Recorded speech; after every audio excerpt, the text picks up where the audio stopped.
Well, hello again. Today is the 13th week of the legislative session. It's day 84. And again, I'm going to be emphasizing budget things because that, of course, is our main task here. So you might have seen, I don't know, some statements or headlines about public safety and that the Senate made cuts to the state troopers. And I just want to refute that. That is not true. We did not make cuts to the state troopers. In fact, we're looking to add money to the state troopers.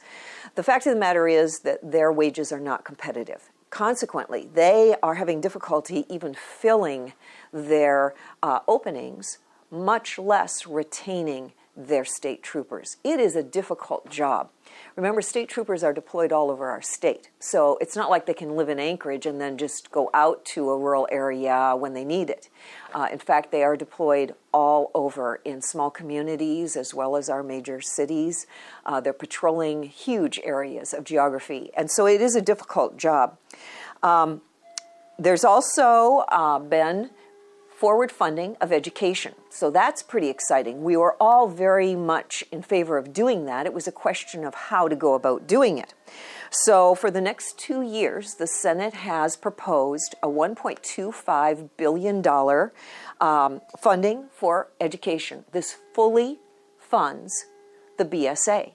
So again, if you hear discussion that we're not fully funding the BSA, that is incorrect. We are fully funding the BSA. So for fiscal year 19, that's the one coming up that starts July 1 of this year, $1.25 billion. Then the second year, that's fiscal year 2020, the same amount is proposed. It will probably float around a bit depending on enrollment, because remember, base student allocation means per student, the amount of money per student, and there's a lot of factors that go into how much each student, how much funding for each student. But in any case, FY 2020, again, fully funding the BSA. It is contingent on the passage, the agreement of both the House and the Senate to Senate Bill 26. So what's that? Well, that's the percent of market value use of the earnings reserve account.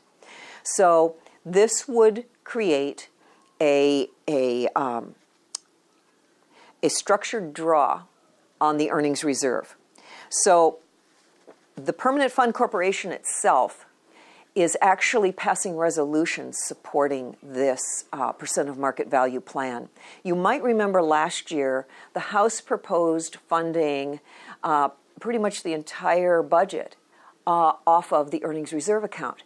This threw the Permanent Fund Corporation investors into chaos because that money is invested in things. It's not in a piggy bank. You just break the piggy bank and pull the money out.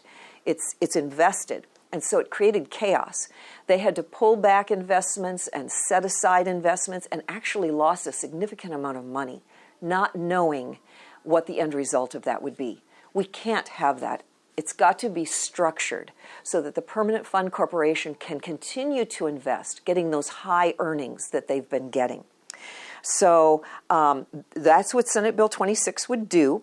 Now remember that Senate Bill 26, as a bill, has already passed the House and the Senate. So right now it's in what's called a conference committee.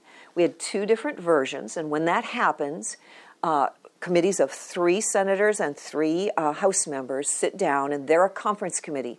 They sit down and negotiate the differences and come to agreement, and then bring that agreed bill back to the 2 bodies for final vote.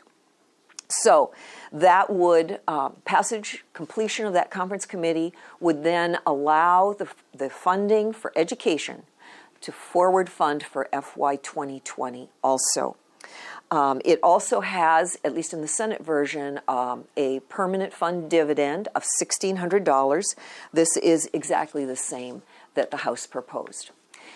So that's just sort of a summary of the major thing that's going on right now, which is the operating budget. The education funding is completely outside the operating budget this year. We're doing this different. We want to forward fund education.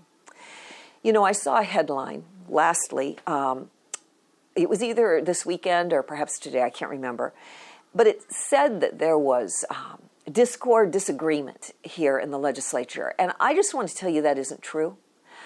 In fact, we are working hard together. I have multiple bills that I'm working with House members who are in the majority, House Democrats. Our finance teams are working very closely together, working hard to try to find a middle ground. So when you hear or read that kind of headline, understand that journalists are doing their job.